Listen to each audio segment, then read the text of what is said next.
With only 8 days in Cambodia, we wanted to ensure that we optimized our time as well as visited a few main places. When planning, Siem Reap and Phnom Penh easily made the list. The hometown of Battambang then got added, and finally, we wanted to visit a beach state, so we added on Kep and Kampot. Here's a quick guide to help you decide if you want to visit any of these places. Our first stop, Siem Reap.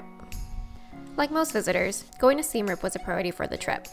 The cultural immersion you jump into was an ideal first stop. If you're looking for temple hopping, this is the place for you. While you may be thinking, I saw temples in Thailand, the history and the structure behind these temples are totally different from what you saw in Thailand, so I strongly recommend taking a visit to here as well. You have to buy a ticket to get into Angkor Archaeological Park, so it would be wise to buy it prior to the day you plan to go, and you must be physically present to buy the ticket. Now, if you're Cambodian, even if you're not a citizen of Cambodia, you can visit the park for free, if you can prove your mom was of Cambodian descent. My grandpa and I couldn't swing being Cambodian, so we had to pay the park ticket. My grandpa was a real trooper here. He was able to see all the sites except for Phnom Kulen Waterfall. One of the locations we didn't get to visit was Prohm, the iconic temple that was seen in Tomb Raider. We visited the reclining Buddha at Preah Ang Thom Pagoda at Phnom Kulen Mountain and Banteay srei. As I mentioned in my other video, the park is huge. You can literally spend a whole afternoon at Angkor Wat itself, and we barely caught it when the park was closing. When planning this visit, bring snacks and consider doing a multi-day visit. And buy more coconuts at Angkor Wat. This was the best coconut I've had in my life. Again, from a planning perspective, go early so you can see as many things as possible. And if you have the time, visit it multiple days.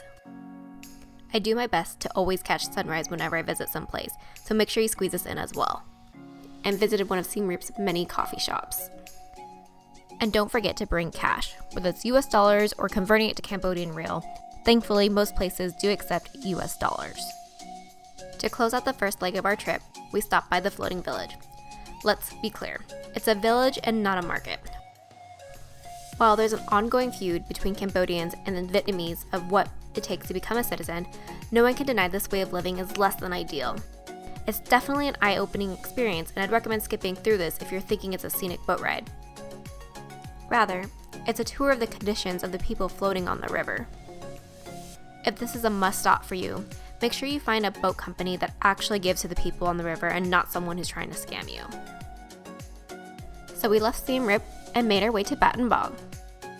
Battambang is more rural and countryside compared to Siem Reap, and we were able to get one of the best local experiences because of the people we knew. We feasted each night on so many Cambodian delicacies. While here, we visited the city right outside of the Thailand border. This is a place where some Cambodians were able to escape the Khmer Rouge. Unfortunately, I didn't film much here because I got a massive migraine. I blame my lack of noodle intake because this was the one day I didn't eat noodles. We also rode the bamboo train, which had recently reopened. It reminded me of a Disneyland ride because you weren't going that fast, but the views were spectacular. At one point, it started raining, and the cart stopped working, so we had literally crashed into another cart to stop the car. And our driver was pretty nonchalant about it. At another time, we had to push the cart to get up the hill.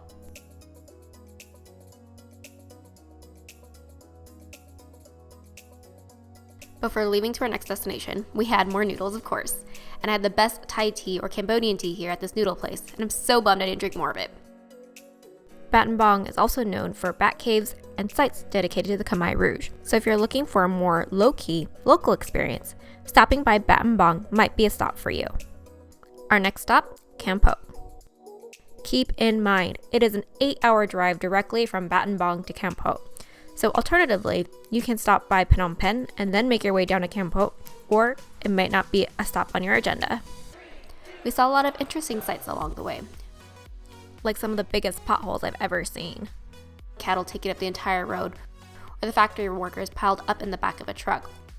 Even though the Khmer Rouge was over 50 years ago, a lot of the country was still underdeveloped in many ways. I absolutely loved the hotel we stayed at. The lush greenery and outdoor bathroom area was quite unique and innovative. Kampot is Cambodia's green capital and is a cute river town. Keep in mind it's not exactly a beach city, and the reason why we added this to the trip is because how close it was to Kep. and how close it was to the ocean. While in Kampot, we visited Angkor Mountain. There are many places to stop and visit, and my favorite was the waterfall, in which I'll leave in the description below.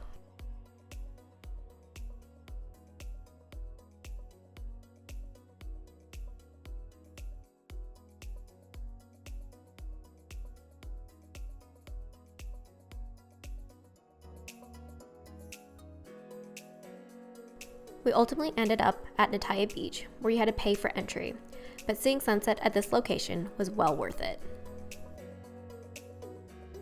The next day, we made our way to Kampot, which was a must-stop for us.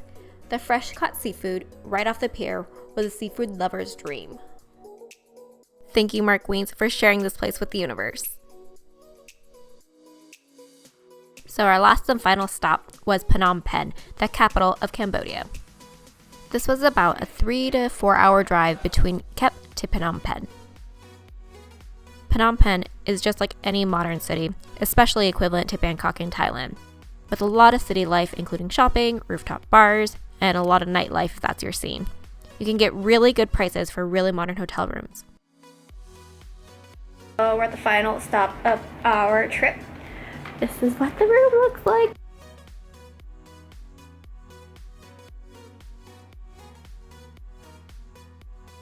So we happened to visit Phnom Penh when they had their annual boat racing, which they consider a national holiday, and which also meant the city was super crowded.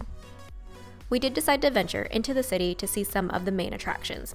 However, because it was a holiday, a lot of the places were closed. Thank you so much for watching. If you like my videos, please subscribe and hit that notification bell for more videos.